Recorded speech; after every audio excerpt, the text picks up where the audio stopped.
All right, guys, what's going on? We are live for this NBA DFS 12-27 slate. Apologies for the slight delay there. Had a little bit of technical difficulties just trying to go live for the first time on this channel. But if you guys have any questions, make sure to get those in, and I'll try to go ahead and cover those at the end of each segment. Going to go through this video like we typically do, which would be going through injuries, values, projected ownership, and then the lineup process. If you have questions, once again, I'll be touching on those at the end of each segment. But happy to have you guys in here. Hopefully you guys had a good holiday and Christmas.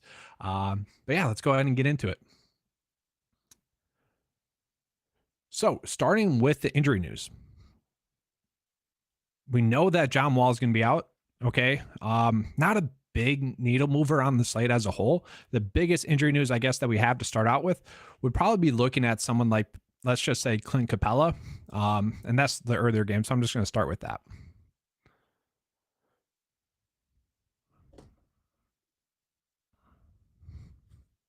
So with Clint Capella out for this game, I think we can expect a little bit of the usage rates to be kind of dispersed between Trae Young a little bit, Murray a little bit, and John Collins a little bit, okay, for the Hawks.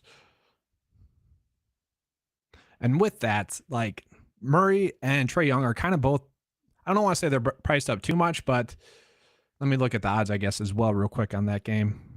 Let's see if we want to attack it. Yeah, so it is going to be a higher scoring game, so we can attack it, but they are kind of priced up to the point where we do have to think about it. It's not a lock and load just because Clint Capella's out. But with Clint Capella out, Trae Young does see a bump of usage about 4%, as fantasy point total per 36 is going to be 48 fantasy points. So that's going to be pretty good there for him. We have Murray as well. Murray sees about a 3.7 bump in usage, and his DK per 36 or his fantasy point total per 36 is going to be 40, which is obviously really good there. And then John Collins as well. You know, he is at a decent price point, and I think he makes for a great GPP play. Probably not someone you're going to be playing in cash. Also gets about 3.7 bump in usage, and then his DK, or I keep saying DK, it's fantasy point total per 36, 34. Okay, so that's going to be good there for him. And then, guys, as well, just if anything kind of seems off, I guess, than it typically does, just let me know as well. And that'll be something I try to work on for maybe next video. But I think the sound quality should be good. The video quality should be good as well. Okay. So the next bit of injury news that I want to touch on is going to be looking at potentially the Spurs. Okay. If Keldon Johnson, he's currently questionable. If he sits, and I kind of expect him to say questionable for this game, low back tightness. He sat out a different game as well. If he and Doug McDermott sit, that could open up some value. But let's just talk about if Johnson sits. Because if Johnson sits, Devin Vassell is going to be someone that we're looking at. He already is a decent play. The problem with all the Spurs players is just the consistency in the minutes. The minutes are not consistently there. But with Keldon Johnson out, that should just kind of raise their floor up slightly. And given the price points of the Spurs, because they don't get a lot of minutes, they are typically priced a little bit too low if they get a slight bump in minutes or usage. Okay, and that is what happens. Okay, they all kind of get a slight bump in usage. Looking at Vassell's usage with Johnson off the court is 26%. His fantasy point total per 36 is going to be 40. Well, once again, with the Spurs, we probably can't project them to get that many minutes. Okay, that's the biggest issue with them. So I think we would just project them to get around 30 minutes, and that's something I want to pull up in the model just to see, you know, what the Spurs are kind of pulling in minutes-wise. So I'm going to go ahead and just kind of click down to the Spurs, see that, and we currently do have him in Johnson, but if he sits, then yeah. See, yeah, no one's projected to get over 30 minutes. That's the biggest issue with them. But looking at, you know, he'd be a fine play. Trey Jones as well. Trey Jones is someone that does see a slight bump in production as well. His fantasy point total per 36 would be 39, but he's not going to get that. Probably going to get around 30. And you just got to ask yourself, can he get 35 fantasy points? Maybe. It's not a terrible matchup going against OKC, but not something you particularly want to chase. The biggest play coming out of this injury news would be probably Josh Richardson. Okay. Josh Richardson with Doug McDermott and with Johnson out would get a big bump in both production and usage. Okay, the usage goes up about 7%, and the fantasy point total per 36. Once again, I don't think we'll get 36 minutes, but if we can get 30, maybe 28, maybe even 25, can he get to 25 DK points or fantasy points? I would say so. Okay, so not a terrible play, but so far we don't have that much like, all right, this player's out, we need to load up on this player. Then I think the next kind of biggest injury news would be that both Devin Booker and Cam Payne are out. Okay. And I don't mind Chris Paul. He is just like kind of just a GPP play. Okay, risk reward base. We have seen him have some big upside games with those two out and some downside games, kind of given the price point. Fine GPP play, not someone I particularly love. And I don't love the fact that in the last game against Memphis, 16.5 DK points. That's not good. Okay. But yeah, he's certainly someone we can look at. Looking at it as well, like Landry. Oh, Landry Shamet. This just broke, I believe. Maybe I missed that. He's going to be out as well. So that to me says Damian Lee is going to get a bump in minutes, and I'm curious. Let's actually pull this up on the model, see which players are popping up minutes wise for Phoenix, because this could be huge already. Yeah, Dwayne Washington. Okay, this is very interesting. So just with Booker out, Washington was already going to be someone I was thinking about playing at the minimum price because he is a strong point per minute player. His usage rate with both Booker and Payne off the court is about 30%, which is huge. The problem with that is not a big sample size. We haven't had a big sample size with those two off the court. So it is a very small sample size, but that is about an increase of about 8% than is typical. So the usage rate should be high for Washington if he's getting the minutes. And once again, the per 36 fantasy point total is a good stat to go off of, but it also is unfortunate because I don't think we can project him to get those many minutes. The minutes that he's projected to get are 18. But can he get 18 DK points at this price tag and benefit you today? I think so. That is a pretty good price tag for Washington. So I think he's going to be someone that is going to be popping up when we do the value section. Yeah, he'd be someone that I think we are going to be looking at. And then from there, probably Torrey Craig popping up there a little bit more. Maybe Ayton a little bit. He's also a GPP only play, not a play that I love particularly too much. Now let's go ahead and look at the New York Knicks. I'm very curious for the minutes for this as well. So let's go ahead and pull up the Knicks, just looking at the model, pulling up the minutes. Okay, Jalen Brunson is currently projected to be playing. Jalen Brunson is currently questionable. He left the previous game with an injury. So if he were to be someone that sits, I think it's kind of obvious that you'd want to be on quickly. Okay, a very strong play in that regard. He does get the most minutes with Jalen Brunson off the court on the team, really by far. Okay, his usage rate goes up about 8% to 23%. His fantasy point total per 36 is going to be 35 fantasy points. So obviously really good stuff there. He would almost, I don't want to say a lock and low play because I hate using the word lock, but he'd be a player that would be very tough to pass up on. And then with that, if Brunson were to sit, we'd be looking at Julius Randle as well. Would be a very strong price point play. Already been someone that's been extremely consistent. Already been someone you can rely on lately, but he gets about a 5% bump in usage, and his usage rate is already pretty high. Okay, so we could be looking at a usage rate of about 25 to 30%, which would be huge. Fantasy point total per 36 with him off the court, with Brunson off the court, 52. And then RJ Barrett would be a decent play as well. Like I said, I do expect this to hold up. So you do kind of a small stack here with New York. Obviously, RJ Barrett has been a highly productive player recently. Okay. Does seem like it's a weird stretch where for a while this whole season, we really couldn't trust him because sure, he had these small upticks in production, but for the most part, hadn't been consistently there given his price point. Okay. And now the fact that he's at 7.5, it's a little weird, but he does see about a 4% bump in usage. His fantasy point total per 36 with Brunson off the court is 34, so not great, but given his recent production, that is something we could chase. And like I said, a decent way to go about stacking. And let's just look at the over and under for that game. Is that a game that we do want to be stacking? No, not really. But let's look at the spread. So the spread is close. Okay, so that's good. We don't have to worry about a blowout. Maybe we get lucky with an OT game or something. Not terrible there, but probably not something we want to chase too much. And then the last bit of injury news, okay?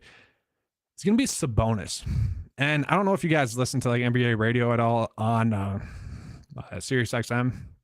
I was listening to that today. I was actually on my way back from a 4-hour drive.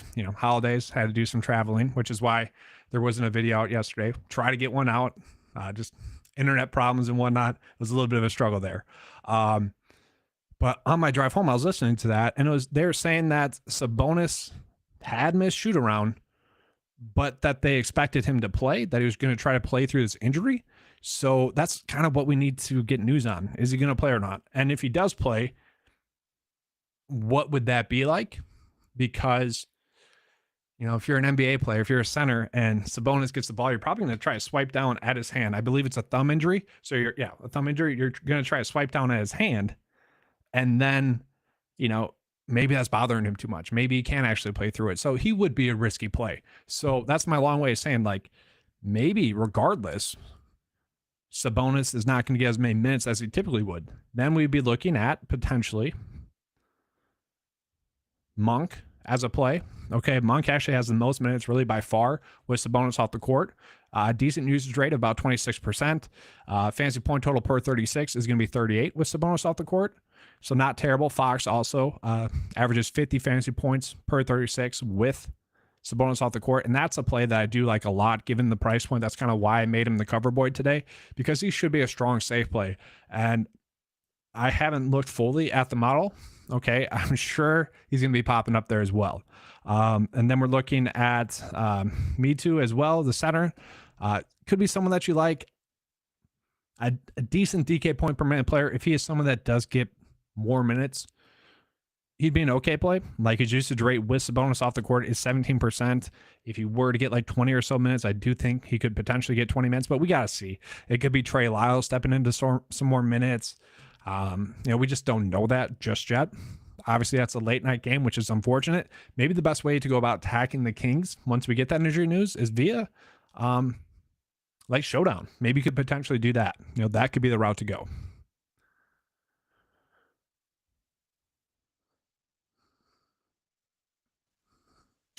So we're just touching on some of the questions, and this is something that I think next time I go live would be that I would just pop it up on the screen here for you guys, but I'm just going to read it off. Washington didn't play Christmas Day. Yeah, so that could be a good thing, they didn't play. Looney or Wiseman at center versus Charlotte. That's a good question. I do think we want to be attacking. Obviously, the center against Charlotte, that's kind of been the move to go with. Tough to really say. Let's see what the model says, honestly. Let's go to Golden State. Let's see which one is supposed to get more minutes and thus be the better value. So Looney 23, Wiseman 14. Okay. And let's just look at FanDuel value. Kuminga's actually popping up there. And then, so it's Looney. And then DK wise, Looney as well. I mean, let's look at the game over and under for this one as well. First, the spread. Okay, over and under 240. So obviously a game that you want to be attacking. Now let's look at the spread. 4.5. All right, I was kind of hoping that it would be more projected of a blowout. Then we trust Wiseman to get minutes. That's the biggest issue with him is minutes. We can't really project the minutes to be there. Probably, honestly, Kuminga might be the move. With Curry out, with Green out, and then with Wiggins out, like he does get a bump in usage, does get a bump in minutes. Obviously, a favorable matchup against the Charlotte Bigs. That might be the move. Now, I think they're all fine. Like Looney is someone that's always popping up value-wise, and I'll go ahead and pop up the value report now. I'm curious to see if he's popping up as well. So let's go ahead and do that. So starting with the FanDuel value in general. So yeah, De'Aaron Fox popping up their value-wise. Don't mind that. Harrison Barnes. Okay, so Harrison Barnes is popping up most likely because Sabonis not projected to get as many minutes on here. And, that's something I'll just pull up real quick as well. So scroll down to the Kings, and let's just see. Okay, Sabonis not projected to get any minutes. Okay, so that's why Fox is popping up, and that's why Harrison Barnes is popping up. All right, so White Noise DFS is saying the move is Lyles today. Yeah, I think Lyles is a safe play. And given the price point, could easily still go out and kind of reward you. Like he's not really going to hurt you. If he does get around 20 minutes or so, should still help you. So we do got to wait and see on the starting news, though, because typically speaking, it is safer to go with the starter. That's just kind of the way to go. Not fun, though. I do kind of agree with that. But looking at the other value, Michael Porter Jr. popping up there, Reggie Bullock popping up there. That's because DFS is out. And if you guys have seen these videos prior, you know that DFS is always popping up as a value price point play because he's always a little bit too cheap given the minutes. And given kind of the production that he has, that's going to be Reggie Bullock now instead kind of taking over for DFS. Once again, Malik Monk popping up there as well. I like that as a play. If you guys are someone that does play on both FanDuel and DraftKings, where you'd want to get ownership to Dante DiVincenzo, who should be a decent play with Curry off, with Wiggins off, and with Green off. Should be a decent play, is going to be on FanDuel. I still feel like he is priced up a little bit too much. I'll pull him up here for you guys. But he is someone that could easily get to around 30 fantasy points. I just feel like it's a much safer play on FanDuel than it would be on DraftKings. And once again, I kind of just use DraftKings because it's easier. Okay. So that's kind of what I like to see. It's easier to follow along for myself as a content creator for you guys.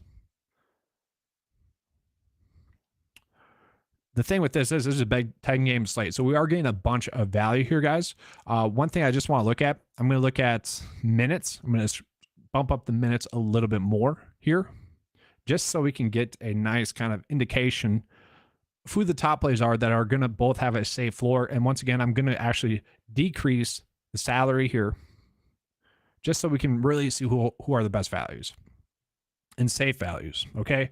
So I would say anyone from Bullock to really Kuminga or Lee would be like considered both safe value plays and upside value plays. Okay. And like, it's very simple to go ahead and just use the slider like that. Maybe we go down to 17 minutes just to try to get that nice safe floor, but also try to capture some upside with those value plays. Okay. I'm going to go ahead and get into DraftKings now. And that's a way that I like to use a tool like this, is to go in and use the sliders. And like when you're trying to find maybe the last two players in a build or the last player in a build, whatever price range you end up on, it's a nice kind of way to go ahead and access that. Like let's say you had 6.5 left over on FanDuel, but you didn't want to have too much salary left over. Like, this is a great way to go about doing it. You could go ahead and see, all right, these are the best plays.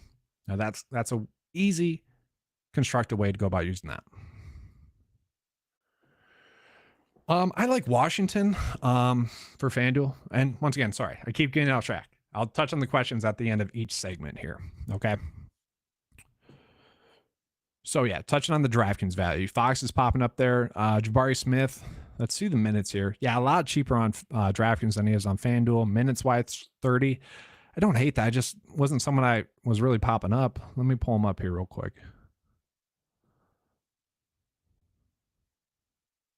All right, so popping him up. Yeah, cheap price tag. I guess been more productive recently.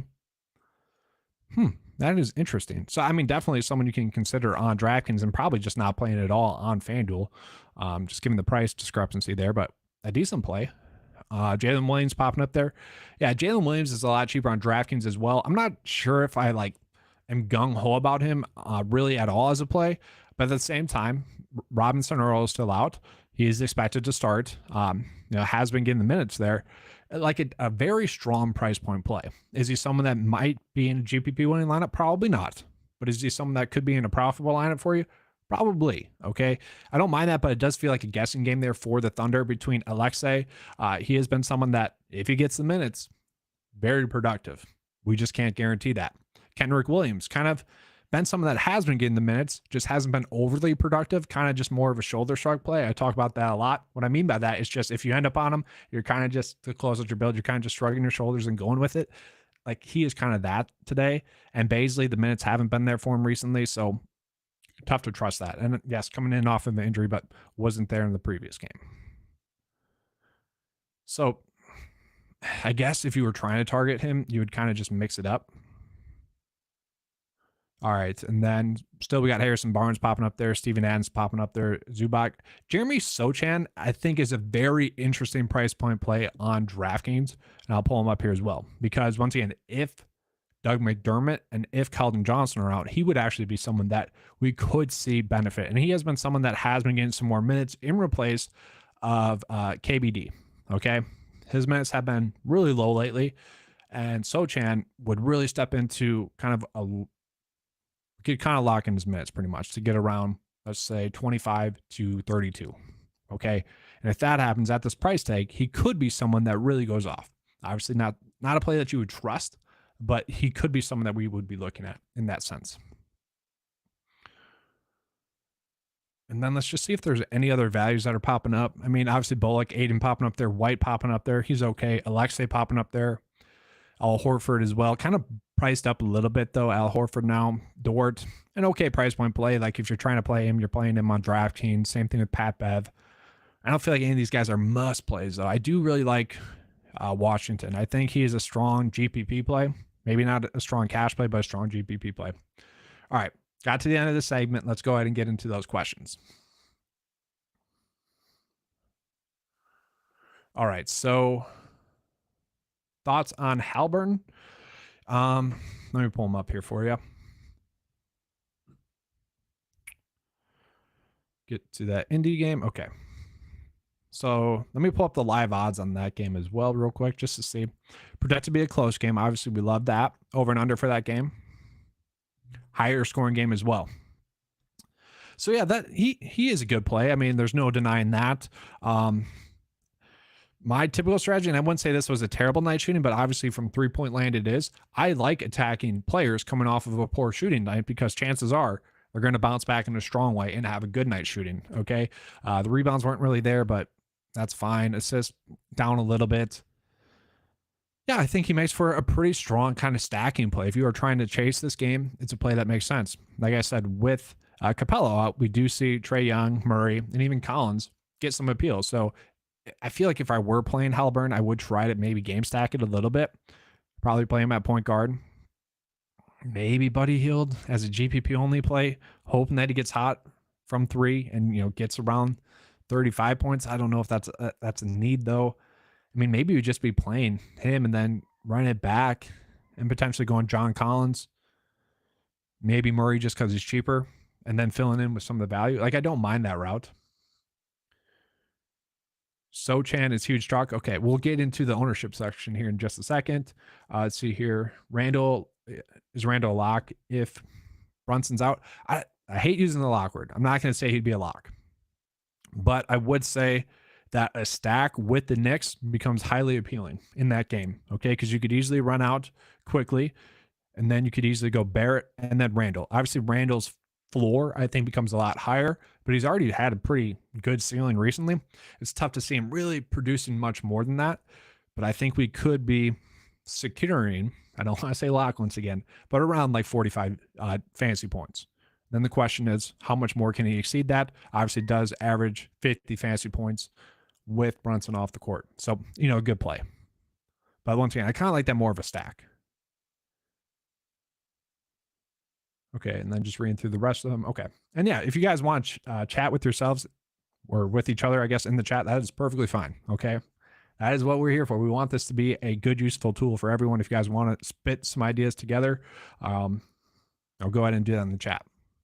So let's pull up the lineup builder. We're going to be looking at the ownership.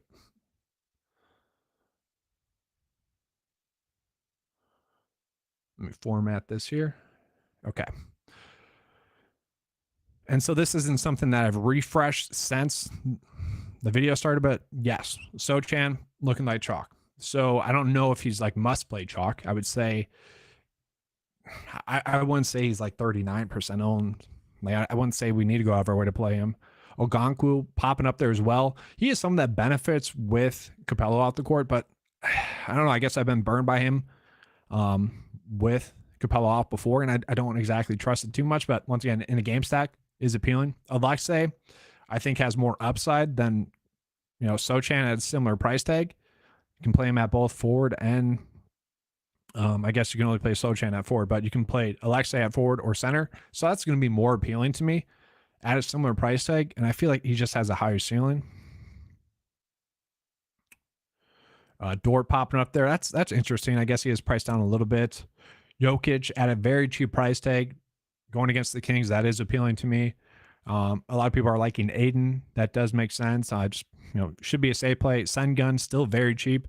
I'm not sure if you guys played yesterday, but he was someone that was low owned yesterday, and some people might just be chasing that. So yeah, Green pulling in some ownership here. Let me try to refresh this. I'm just going to go back into the index real quick just to see who the top plays are on it. Okay, Jokic, Embiid, Shai, Fox. Just given the price tag of Fox, it's going to be very difficult not to like him as a play. And then Murray as well. He's kind of popping up there as like the next cheap, solid play. And then Aiden popping up there. Okay, so let me pull this up again. And let's see. Okay, so a little bit more correct now. John Collins popping up there, Monk popping up there. Nothing too crazy. It is pretty spread out, except for really up top here. These three popping up there ownership wise. So let me go ahead and check out FanDuel, see if there's any like chalk that really is kind of strange chalk.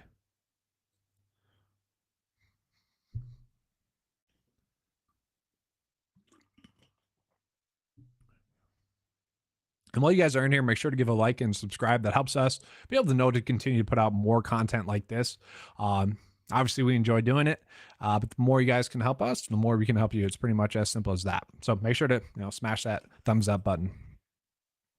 So looking at the ownership for FanDuel now. Yeah, Oganku. They love him there.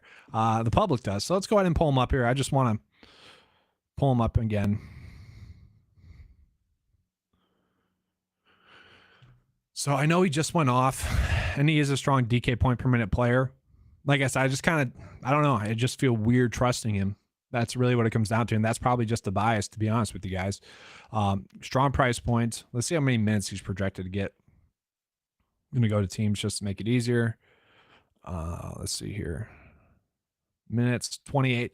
Yeah, I guess if he's going to be getting 28 minutes, I don't feel like that's chalk we need to eat.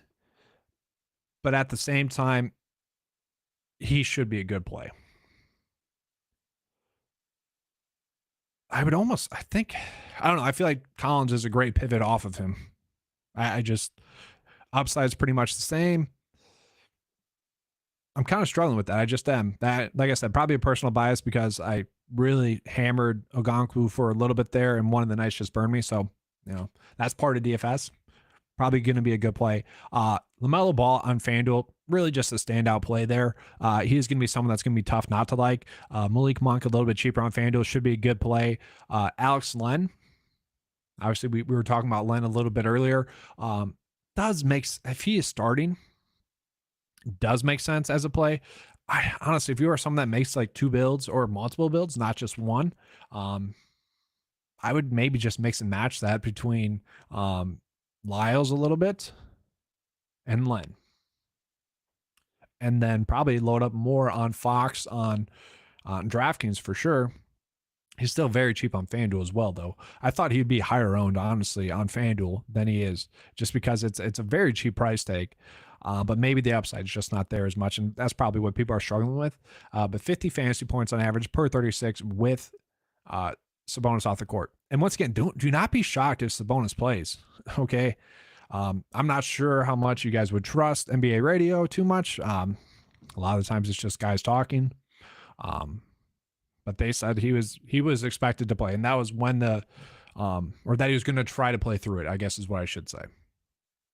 So, it just wouldn't be shocking. That feels a little bit risky, whereas Fox is going to be a safe play regardless. Monk can still hit value regardless, so not terrible. Sochan definitely lower owned on FanDuel. Definitely not someone that you need to go out of your way to play on FanDuel. Kuminga, I really like Kuminga on FanDuel, guys. That is a cheap price tag. Yeah, I think I'd be playing him on FanDuel more. Probably want to get him a little bit higher owned than that. And then let's see here. Anyone else popping up here? I want to see who's low owned. So I would imagine if Jalen Brunson is ruled out, this would get up to 10%, maybe even 20%. Like Randall would be higher owned. That's just the simple way of approaching it. Same thing with RJ Barrett. And I want to see quickly, what is his ownership? So not even popping up. And that's just because we would need to get news that Brunson's going to be out. So just interesting there. All right, so going to be switching the next scene here. And then we're going to be getting into some different lineup processes here. But once again, I do want to just touch on some questions, see if we have any there. Let's see. Yeah, Randall going to feast regardless, going back into that Randall talk. Yeah, he should be a safe play, and that's kind of why I like him on tonight's slate, is that I think the floor really just goes up if Brunson's out. Like the play of Randall shouldn't change too much. It should just raise the floor up. Let's see here.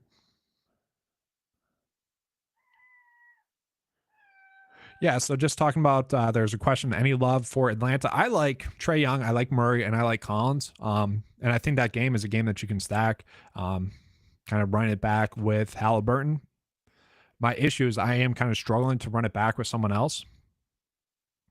Like Turner, just don't feel comfortable playing him.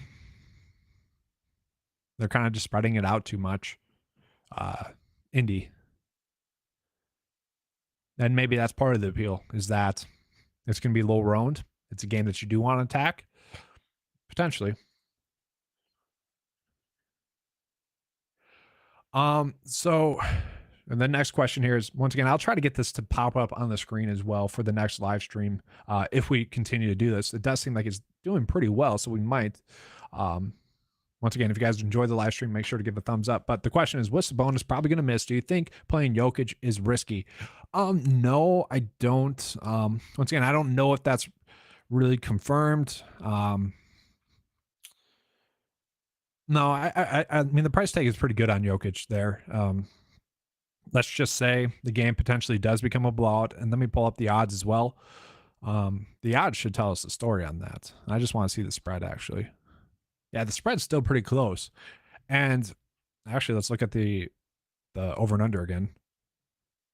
So the over and under would suggest that Vegas is thinking that Sabonis is still going to play. I would assume. Maybe if Sabonis is ruled out, that the spread would be a little bit more, maybe double that. But do we really think that that's going to change it that much? That's the biggest question. Would that change that outcome that much? Okay. I don't really think so. And if you guys are someone that I talk about, if you play on FanDuel and DraftKings, some nights are more FanDuel nights. Well, if you guys are someone that bets as well as plays DFS, and you think Sabonis is going to sit, maybe bet the under here, okay? And then maybe bet the spread as well, in favor of Denver winning by more than 3.5, okay? So not terrible there. White Noise DFS is in on Aiden on FanDuel. Makes sense. Jakob Poeltl against OKC. Yeah, gosh, man, that has been so frustrating. That just the minutes in general for the Spurs have been so frustrating, and that's kind of why I could like them more today, with Johnson and McDermott potentially sitting, because hopefully we get a little bit more of a minutes bump. But yeah, the minutes just have not been there for him, and it's just tough to trust really any of them. Sure, GPP wise, toss him in 10% if you guys are using the lineup builder. Sure, fire him up in 10%, hope for that upside, especially given the matchup. But he's not someone that we can particularly trust too much. Okay, maybe someone that you play more in a game stack as well. But yeah, just very difficult to trust. We know the upside's there from him. We know he's a strong point per minute player. Just the minutes just haven't been there. It is difficult. Okay, so yeah, just continuing to catch up there. Okay. So let's go ahead, and I'm going to go ahead and get into kind of my lineup process for potentially today. Obviously, still kind of a little bit early in the day, still have about 2 hours before lineup lock. This stuff can change throughout the day. I'm going to start out with my favorite guard plays.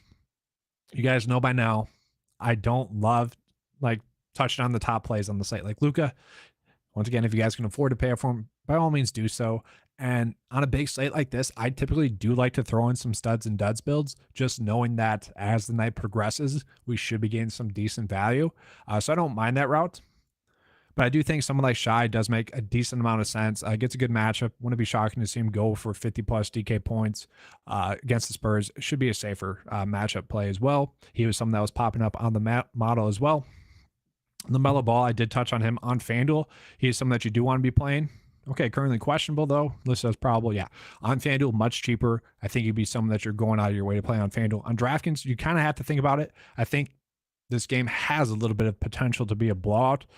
Just the Golden State Warriors have been a team that, with Curry, with Wiggins, you just worry about that. If Poole or Clay have a poor night shooting, it naturally kind of happens. But yeah, I think, I kind of hammered this home already. I think Fox, kind of regardless of if Sabonis plays or not, should both be a safe play, but has the upside. Averaging over 50 fantasy points per 36 with Sabonis off the court, and he is someone that could step into potentially a little bit more than that or a little bit less than that. He should just be a safe play. I think guard-wise, he is someone that we are trying to go out of our way to play. I'll just put him in the point guard spot just to make it easier. There we go. Already touched on Halliburton. Think he's a fine play. If you guys end up on him, you end up on him. I'm perfectly happy with that. Murray gets a little bit of a bump of usage with Capella off the court. We do need, 40 DK points out of him, given this price tag. Are we going to get that? Can't guarantee it, but he does average 40 fantasy points per 36 with him off the court. Obviously been someone that's averaging a little bit more than that, so should be a good play. I don't know, that price tag does make him a tough play. Do you want to pull a Beal? Because sure, he hasn't been as elite as he had been, but the price tag is starting to dip. Like, we just wouldn't really be shocked to see him get 40 fantasy points, right? Like, that just wouldn't be shocking. So someone I think should be in your player pool if you guys are, max entering or doing 20 entry max contest, someone we definitely need to consider because the upside's there for him. Just not someone I love. Same kind of thing with Chris Paul as well. A guy that can easily put up 50 DK points, 50 fantasy points. But at the same time, a guy that could easily do 16.5 like he did the previous timeout against Memphis. So yeah, someone that worries me a little bit. I'm getting very frustrated with the minutes for Westbrook because he keeps producing, and it's like, all right, if the minutes eventually go up, which I don't think they're going to do at this point, he would be a good play. That just hasn't been happening. So, tough to love Westbrook as well. But GPP wise, maybe toss him in 5%, hoping that the minutes bump up randomly. That's really all it is. Vassell, I do like as a play. If Keldon Johnson's out, that's really what that play is going to be predicated on. Definitely sees a bump, about 40 fantasy points per game or per 36 on average with him off the court. Can't really project him to get 36 minutes, but if he can get 30, should be looking at least 36 fantasy points or so. And I love the fact that we can play him at the guard or forward position. So a decent play.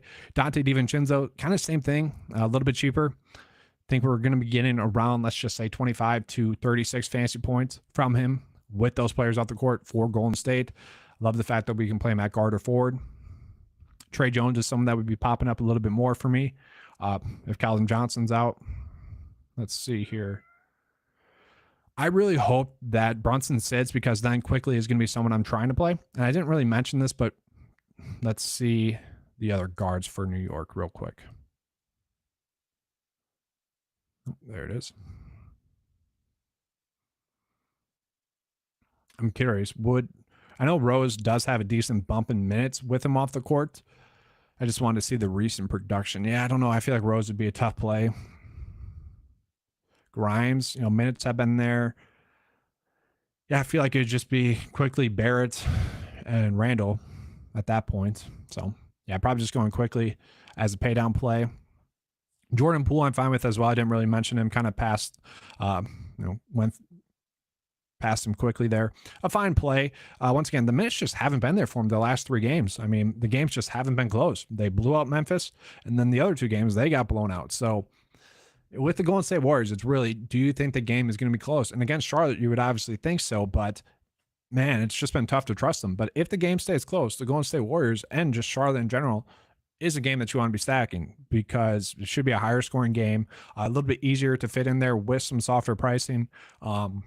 With Golden State, a lot of their players being banged up. So I don't mind him, but I just don't love it. It's tough to trust them getting blown out consistently. Let's see Norman Powell here with John Wall out. I know he didn't play the best last game, but prior to that had been productive, so not like terrible. Not someone I'd be going out of my way to play. Josh Richardson, once again, I think if Keldon Johnson's out, probably looking at Josh Richardson a little bit. And then I do want to talk about Luke Kennard as well. Luke Kennard, a very kind of sneaky play. I feel like he wasn't really popping up ownership-wise, value-wise as well. John Wall's going to be out. He has been playing a decent amount, has been, very consistently putting up over 18 DK points. And is he going to win your GPP? Probably not. But, last game, 29 DK points at 3.8. That's a cheap price tag. So, sure, if we get that, and we have gotten that 2 out of the last 4 games. But if we get that, that's going to be good. With John Wall out, if we can get him shooting the ball 10 plus times, obviously he's been shooting the ball well from 3-point line. That's the biggest thing, but could be a decent play. Value wise, not terrible. Once again, that's more of a shoulder shrug value for me. If I end up on him, I'm happy with it. Not really trying to go out of my way to rebuild. And then maybe value-wise, we would be looking at Washington with campaign out. And let me pull that up. With campaign out and with Booker out and Shaman out, like Washington Jr. should be a good play. And let's see again, just real quick. I want to see where he was popping up value-wise, specifically on DraftKings. So yeah, not too high, but not too low as well. Like some of that should be a good play. So I'll go ahead and plug him in there for now in the shooting guard spot.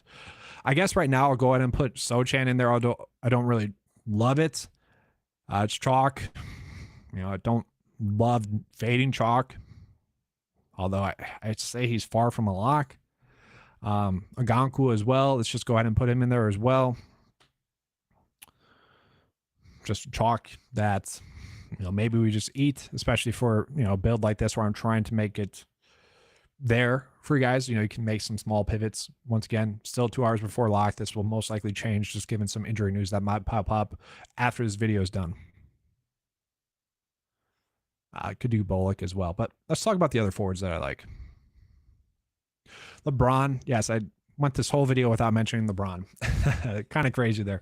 I would say Randall is going to be more appealing just regardless because he's a little bit cheaper forward-wise, but LeBron being able to play him at small forward and power forward does help out a little bit. Highly consistent with AD off the court. Gets the early game as well, so we don't have to worry about him potentially being a late scratch, which is appealing as well.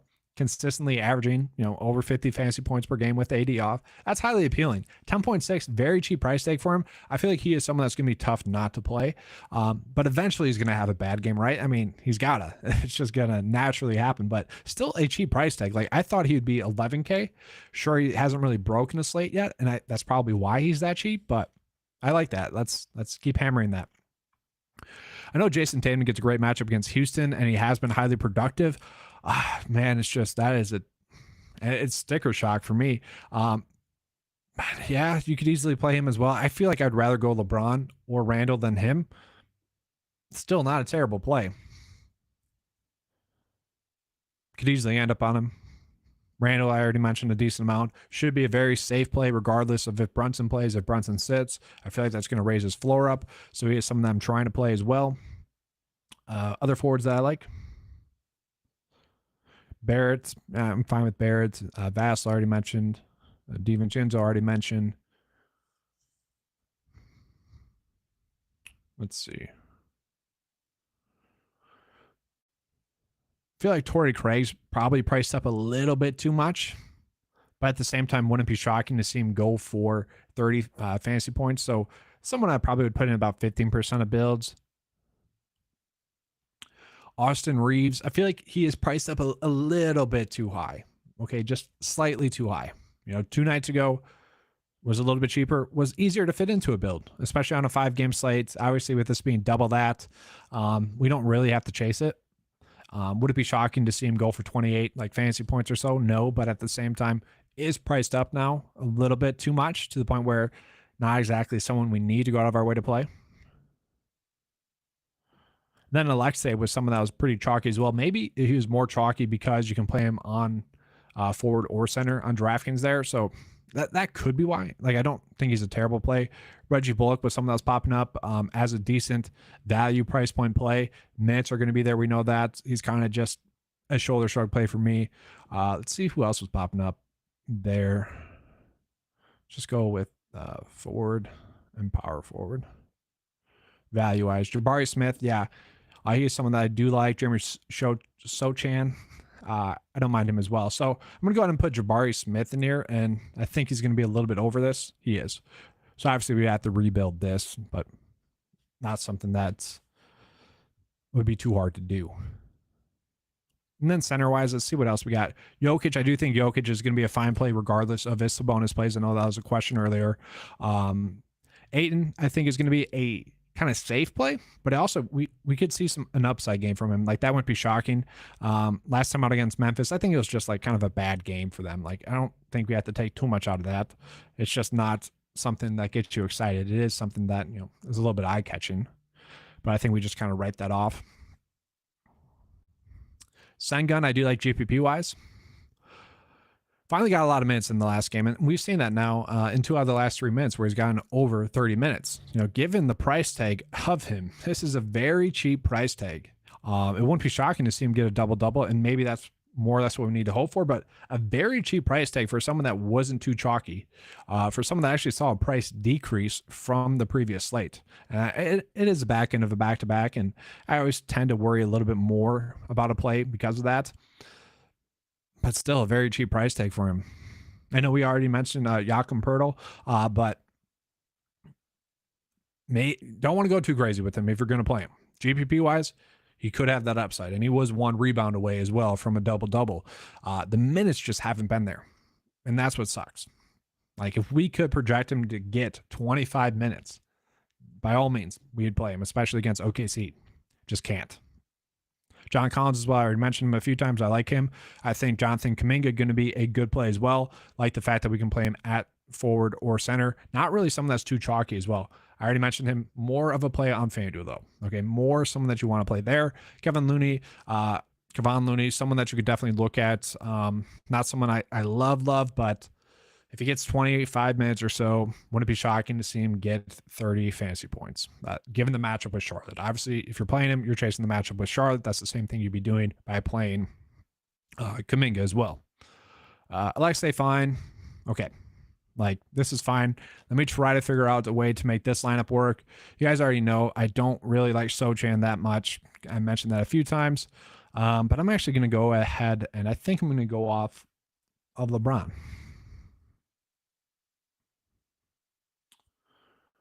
Let's see. Maybe RJ Barrett. Don't love it. And then we could probably go up from maybe Smith. Probably Sochan. I already mentioned I don't feel like he should be chalk that you need to eat. Sure, you don't want to full fade a chalk play like that. But also not someone I think we need to play.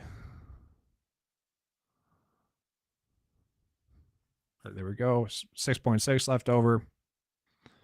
Can make a lot work. Maybe DiVincenzo for now. Whatever. That's fine. Fine with that.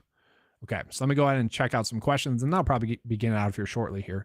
Lots of activity in the chat. Love to see that. Yeah, guys, make sure that you are spinning ideas off of each other there. It's the goal here with all these videos is that, one, we help you, but you guys can help each other out as well. That's what we love to see. Harden, a lock for me. Okay, let's see Harden. That's the first I heard Harden. Going against Washington. Yeah, I mean, he has been pretty good. But when he's on, let's put it that way. Definitely someone you can look at. Definitely someone that could easily go and break the slate. It does seem like he should just be a 10K play given the upside that he has. But not someone you can trust. GPP wise makes a lot of sense. I'm high on Leonard today. Let's see Leonard. I don't know. I've been having a tough time trusting the Clippers. Honestly, I think Kennard might be the move there. Just price point wise, there's safety in that price point. Yeah, I don't know. I feel like Kawhi's just been too priced up this whole season. How do you feel about Thomas Bryant today? That's actually a freaking great question there. Obviously, Thomas Bryant was a huge letdown last game.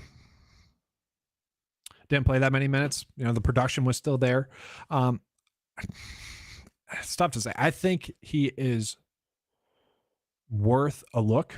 Obviously, I would assume the minutes are going to be there. Let's go ahead and just look at the minutes for Thomas Bryant. That should tell us all we need to know minutes-wise. And it might not because, left last game with the injury. But yeah, if he does get to 28 minutes like he's projected to get, would be a fine play. I still think. If he gets the 28 minutes, 9 more minutes in that game, does he get 25 or so DK points? Probably. He is priced up to the point where he's not like someone you see on a slate, and that injury is a little bit worrisome, but he's off the injury report, should be good to go. Yeah, I'm fine with Thomas Bryant. That's a great question. Great question. I think he's going to be good. How do you feel about Thomas Bryant? Okay, yeah, that was the question. Yeah, I like that. Love Orlando forward and center against Lakers. That could be a sneaky game stack game as well. I was kind of thinking earlier in the day, Fultz would be a kind of a sneaky play. Obviously, GPP upside play. If he gets a few more minutes, could easily go and break the slate. I don't mind that. And then, yeah, the Wagner Bros, potentially you could do that as well.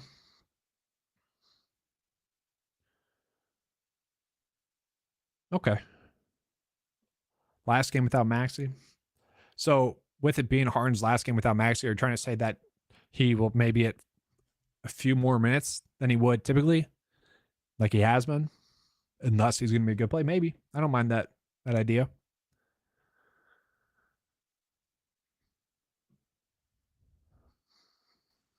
Okay, just going to switch it to this slide. If there are no more questions here, probably going to be getting out of here. Once again, if you guys enjoyed this video, if you're still watching it, make sure to give a thumbs up. If you guys are new to the channel, make sure to give us a subscribe. This is something we could do more of if you guys like it. You just have to let us know that, obviously. If you're coming in after the video has been live, put something in the comment section below as well. That's going to help us be able to continue to put out more content for you guys. As always, a link to the Discord chat is going to be in the description below. It should be in there right now. If it's not, I'll go ahead and put it in there after the video. That is still going to be going live before lock as well. So obviously we gave you guys some injury news throughout this video that kind of broke during this video, but that is also going to be something that we'll touch on the Discord chat. And it's a big thing. It's people bouncing ideas off of each other while also being very direct. So make sure to be in there. Had some people take down some GPPs in there. It's been fun stuff there. And then as well, tools to Occupy Fantasy are going to be in the link in the description below. You guys saw me how easy they are to use throughout this video. So make sure to check that out as well. All right. Thanks for watching. Let's have a good slate and good luck, everyone. See ya.